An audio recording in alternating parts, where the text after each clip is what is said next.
Dans cette séquence, nous allons faire la dernière question, c'est-à-dire qu'on aimerait l'original, c'est-à-dire la valeur de la séquence x0, x1, x2. Donc faites une pause sur la vidéo, essayez de chercher tout seul et venez voir si vous avez juste.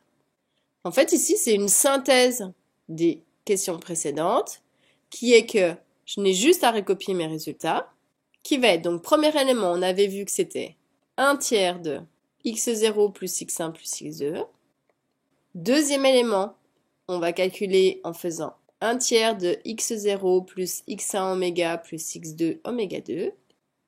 Et dernier élément, ça va faire 1/3 de x0 plus x1 oméga 2 plus x2 oméga 4. Alors vous voyez, écrit comme ça, c'est vrai que ça peut paraître un peu barbare. Donc déjà, on peut faire un petit truc pour alléger.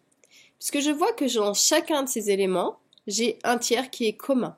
Donc dans ces cas-là, je peux mettre 1/3 en facteur.